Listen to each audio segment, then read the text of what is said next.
সুপ্রিয় শিক্ষার্থীবৃন্দ, নলদহ বহুমুখী মাধ্যমিক বিদ্যালয় ভিত্তিক অনলাইন ক্লাসে তোমাদের সকলকে স্বাগতম। আশা করি তোমরা যে যেখানে আছো সকলে সুস্থ আছো, ভালো আছো। আমি সুকান্ত মিস্ত্রি, সহকারী শিক্ষক ভৌতবিজ্ঞান, নলদহ বহুমুখী মাধ্যমিক বিদ্যালয়, ফকিরহাট, বাগেরহাট। আজকের আমরা অষ্টম শ্রেণীর বিজ্ঞান বইয়ের ত্রয়োদশ অধ্যায়ে কিছু অংশ সম্পর্কে ব্যাখ্যা করব এবং সেটা বলতে পারবো, লিখতে পারবো। তো প্রথমে আমরা কয়েকটি চিত্র খেয়াল করি। এখানে দেখতে পাচ্ছি বেশ কিছু ফল ফলারি আছে। খাদ্যের উপাদান কয়টি? তা নিশ্চয়ই আমরা এটা বলতে পারি। পূর্বের ক্লাসে আমাদের এটা ছিল, তারপরেও আমি তোমাদের যথার্থে জানাই খাদ্যের উপাদান কয়টি, সেটি 6টি। তো চিত্রগুলো লক্ষ্য করব। এর ফলে কি থাকে, অর্থাৎ লেবুতে কি থাকে। আরও কয়েকটি চিত্র দেখছি এখানে আমরা, যে কয়েকটি লোক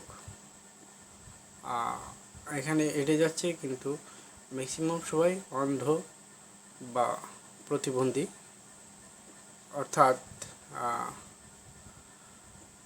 তাদের শারীরগত কিছুটা সমস্যা এখানে দেখানো হচ্ছে। কোন খাদ্য উপাদানের জন্য চোখে সমস্যা হয়, অর্থাৎ অন্ধ দেখাচ্ছে। তো আমরা স্বভাবতই জানি যে কোন জাতীয় খাদ্যের ক্ষেত্রে এই চোখের সমস্যা দেখা দিতে পারে। তো আমরা জানি এটা যে ভিটামিনের অভাবে, ভিটামিন এর অভাবে রাতকানা রোগ হয় বা ভিটামিনের অভাবে চোখের সমস্যা দেখা দেয়। তাহলে আজকের আমাদের পাঠের বিষয় ভিটামিন। আজকের আমাদের পাঠের বিষয় তাহলে ভিটামিন। দ্রবণীয়তার গুণ অনুযায়ী ভিটামিন প্রধানত দুই ধরনের হয়। একটা স্নেহ জাতীয় পদার্থের দ্রবণীয় ভিটামিন, আর একটা পানিতে দ্রবণীয় ভিটামিন। তো এই ভিটামিনগুলো আমরা নাম প্রত্যেকে অবশ্যই শুনেছি, যে ভিটামিন এ, ডি, ই, কে এইগুলো স্নেহ জাতীয় পদার্থে দ্রবণীয়। আর পানিতে দ্রবণীয় যেটা, সেটি হলো ভিটামিন বি কমপ্লেক্স আর সি। অর্থাৎ আমরা যে লেবুর কথা বলছিলাম, সেই লেবুর রসে আছে ভিটামিন সি। আমরা কয়েকটা ছবি দেখতে পাচ্ছি ভিটামিন এ এর উৎস, যেখানে আছে গাজর, মিষ্টি কুমড়া, টমেটো। অর্থাৎ এই ফলগুলো ভিটামিন এ এর উৎস।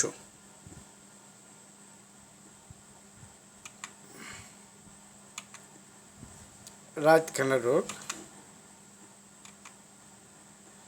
জেরপ্থ্যালমিয়া, এই রোগগুলো ভিটামিন এ এর অভাবজনিত রোগ। রাতকানা রোগ, জেরপ্থ্যালমিয়া, এই ভিটামিন এ এর অভাবে দেখা দেয়।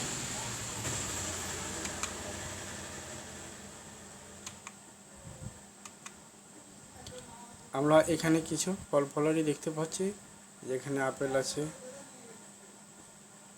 কলা আছে, আনারস আছে, লেবু আছে। এগুলো ভিটামিন বি এর উৎস, এগুলো ভিটামিন বি এর উৎস। তা এর উৎস আমরা দেখলাম, বি এর উৎস আমরা ছবির সাহায্যে দেখতে পাচ্ছি স্পষ্ট। তোমরা যদি খেয়াল না করে এবার একটু ভালো করে দেখো, যে ছবিগুলো স্পষ্ট দেখা যাচ্ছে কোন জাতীয় ফলগুলো ভিটামিন বি এর উৎস। তো আমরা এখানে কিছু দেখতে পাচ্ছি যে মুখে জিহ্বায় ঘা হয়েছে, অর্থাৎ ভিটামিন বি এর অভাবজনিত রোগ। এটি ভিটামিন B3 এর অভাবজনিত রোগ। এখানে বলা হচ্ছে an inability to absorb niacin, vitamin B3 or the amino acid tryptophan may cause pellagra, a disease characterized by scaly sores, mucosal changes and mental symptoms. Vitamin B এর অভাবজনিত রোগ আমরা দেখতে পাচ্ছি নাক দিয়ে রক্ত বের হচ্ছে, এটাও ভিটামিন বি এর অভাবজনিত একটা রোগ। আবার আমরা এখানে দেখতে পাচ্ছি মাথা যন্ত্রণা, এটাও একটা ভিটামিন বি এর অভাবজনিত রোগ। ভিটামিন সি এর উৎস, ভিটামিন সি এর উৎসটা আমরা এখানে ছবিগুলো দেখি ভালো করে। ছবিগুলো দেখলে তোমরা নিশ্চয়ই বলতে পারবে যে ভিটামিন সি এর উৎসগুলো কী কী।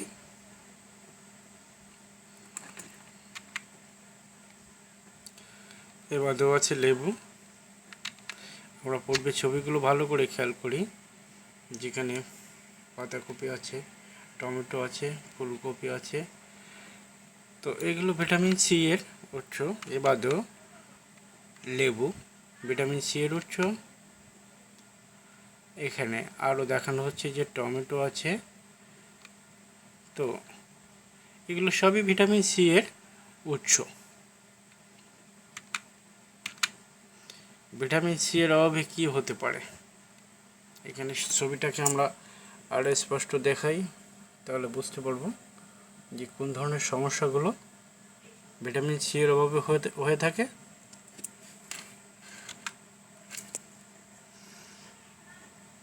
ছবিগুলো দেখে আমরা স্পষ্টতই বুঝতে পারছি যে প্রথম ছবিতে চর্মজাতীয় সমস্যা, দ্বিতীয় ছবিতে দাঁতে, বিশেষ করে দাঁতের এনামেলগুলো নষ্ট হয়ে যায়। তো তাহলে আমরা কিছু কাজের অংশবিশেষ দেখব। তো এখানে একক কাজ না, আমরা এটা বাসায় যেহেতু করবো, সুতরাং প্রত্যেকে আমরা নিজেরা একটা চেষ্টা করব একক কাজ হিসেবেও, যে সবাই 5টি ABC ভিটামিন উৎসের নাম লেখো, অর্থাৎ 3 5 15টি ফল ফলারির নাম লিখতে হবে, যেগুলো ভিটামিন ABC এর উৎস। ভিটামিন ডি এর উৎস আমরা এখানে দেখতে পাচ্ছি। ভিটামিন ডি এর উৎসগুলো ছবি দেখে ভালো করে খেয়াল করব।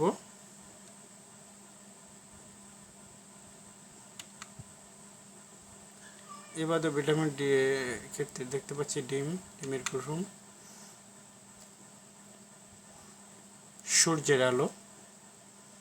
আমরা নবাগত বাচ্চাদের ক্ষেত্রে ডাক্তাররা বলে থাকেন যে অবশ্যই বাচ্চাদের সূর্যের যে প্রথম আলোক রশ্মি, অর্থাৎ একদম সূর্য ওঠার সাথে সাথে যেটা, এই আলোটা যাতে গায়ে লাগানো হয়। আবার আমরা এটা না করি যে প্রচণ্ড রৌদ্রে গড়াগড়ি করি, এটা আবার ক্ষতিকারক।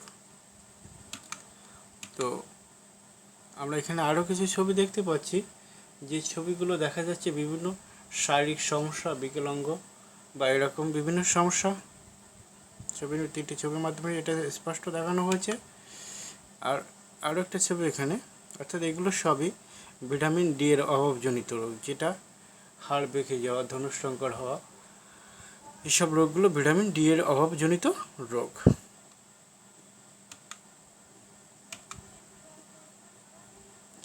ফুল স্পেকট্রাম ভিটামিন ই, অর্থাৎ এখানে ভিটামিন ডি এর উৎসগুলো দেখানো হয়েছে। পেঁপে আছে, তার ভিতরে বিভিন্ন ফল ফলারি আছে, এগুলো ভিটামিন ডি এর উৎস।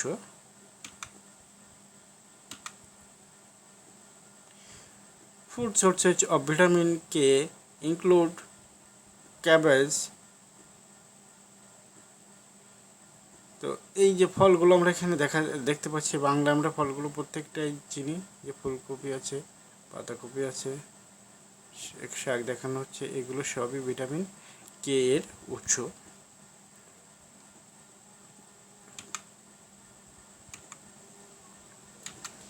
তো আমরা এবার একটা ছবি খেয়াল করি ভালো করে। ছবির থেকে আমাদের দলগত কাজটা দেখব। যে ছবিটা দেখলাম ওটা ভিটামিন কে এর বিভিন্ন ভিটামিনের সমন্বিত যে ছবিটা। শরীরকে সুস্থ রাখতে ভিটামিন সি দরকার, ব্যাখ্যা করো। শরীরকে সুস্থ রাখতে ভিটামিন সি দরকার, ব্যাখ্যা করো। তো এই ক্ষেত্রে আমরা ব্যাখ্যাটা এভাবে করতে পারি যে আমরা সি এর অবজনিত যে রোগগুলো হয়, সেই রোগগুলো থেকে আমরা মুক্তি পেতে পারি। অর্থাৎ তাহলে আমাদের এই সুস্থতা অবশ্যই ভিটামিন সি এই যেমন যে রোগগুলো ছিল সেগুলো থেকে নিরাময় লাভ করব। তাহলে আমরা অবশ্যই আমাদের শরীরকে সুস্থ রাখতে সমর্থ হব। ভিটামিন কত প্রকার? তো আমরা পূর্বে আলোচনা করলাম যে ভিটামিন এখানে 2 প্রকার। তার 2 প্রকারের ভিতরে এবার প্রত্যেকটি অংশে 3টি করে আছে। তো আমরা যদি বলি ভিটামিন কত প্রকার, প্রধানত 2 প্রকার। আবার একে শ্রেণীবিভাগ করলে কি হয়, 6 প্রকার ভিটামিন। তো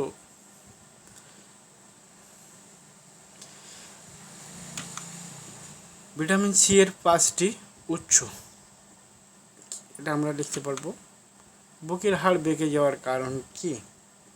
তো এখানে বিভিন্ন ছবি দেখানো হয়েছিল, যে ছবিতে দেখানো হয়েছিল শারীরিক প্রতিবন্ধী, অর্থাৎ এখানে যাদের হাড় বাঁকা ছিল বা এই জাতীয়, তো বুকের হাড় বেঁকে যাওয়া, পায়ের হাড় বেঁকে যাওয়া, তো একই ভিটামিনের অভাবে। তো এটি আমরা নিশ্চয়ই জানি।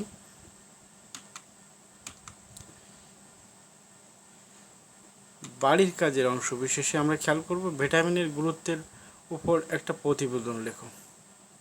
অর্থাৎ আমাদের মানব শরীরে, অর্থাৎ আমাদের শরীরকে সুস্থ রাখতে গেলে ভিটামিন এর গুরুত্ব কীরূপ তার একটা প্রতিবেদন দাখিল করতে হবে। তো আমরা এখানে অবশ্যই ভিটামিনের গুরুত্বের ক্ষেত্রে শুধু ভিটামিন এ বা বি বা কে বা সি বা ডি এরকম নয়, আমরা প্রত্যেকটা ভিটামিনের এখানে যে আমাদের শরীরে বা শারীরিক কোন অংশের জন্য কোন ধরনের ভিটামিন প্রয়োজন সেটা বিস্তারিত লিখে তার গুরুত্বটা আমরা প্রতিবেদন আকারে দাখিল করব। অবশ্যই আমরা প্রত্যেকটা ভিটামিনকে এখানে গুরুত্ব দিব। তো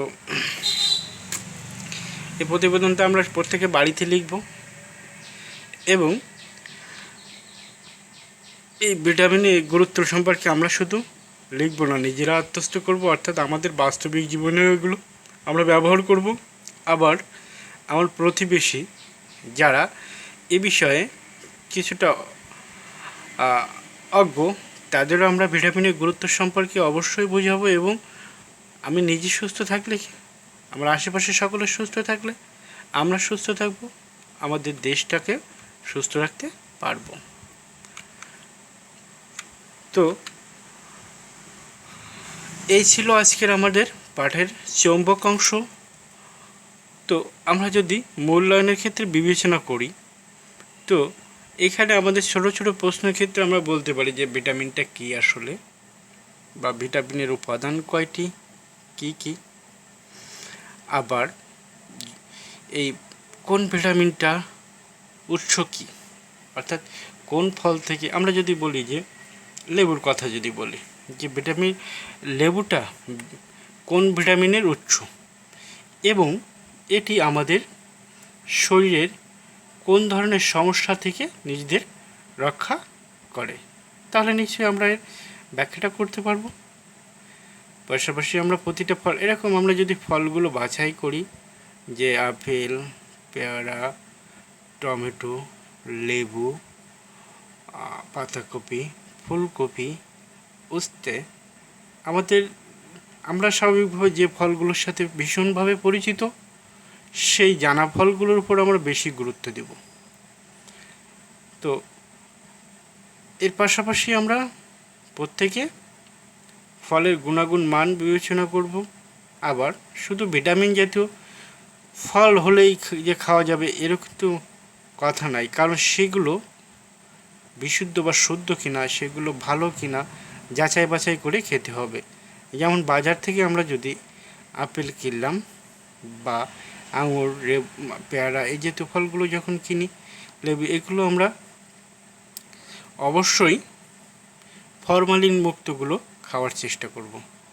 তাহলে আমরা আমাদের যে উদ্দেশ্য, অর্থাৎ যে ফল খেলে যে আমাদের শরীরের উপকারটা হবে, তো এই ক্ষেত্রে ক্ষতির সম্ভাবনা বেশি দেখা দেবে।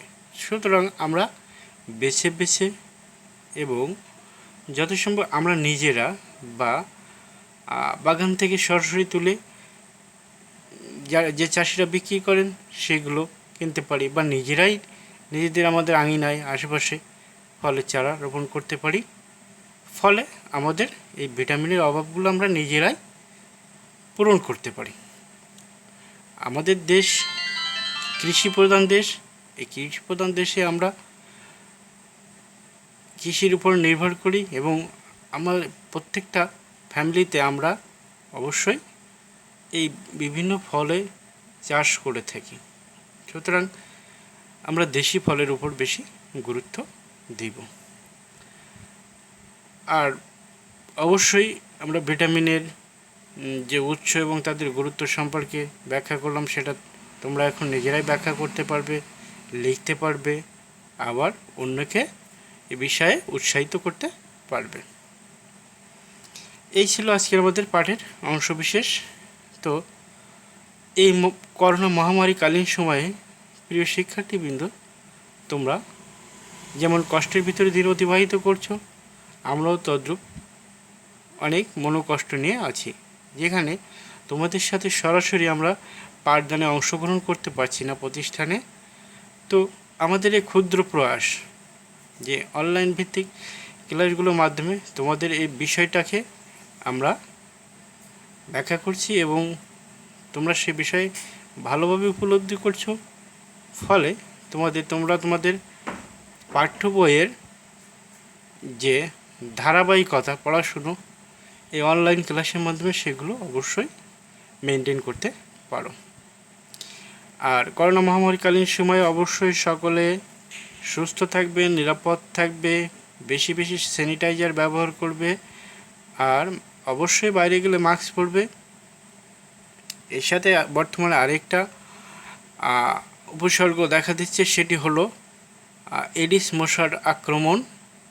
তো এডিস মশার আক্রমণ থেকে নিজেদের রক্ষা করার জন্য অবশ্যই আমাদের আঙিনা আশেপাশে পরিষ্কার পরিচ্ছন্ন রাখব,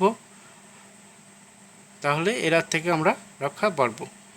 সকলকে আজকের এই পাঠে অংশগ্রহণ করার জন্য আবারও আমি ধন্যবাদ জানাচ্ছি, সাথে সাথে সকলের সুস্থতা এবং মঙ্গল কামনা করছি। ধন্যবাদ সকলকে।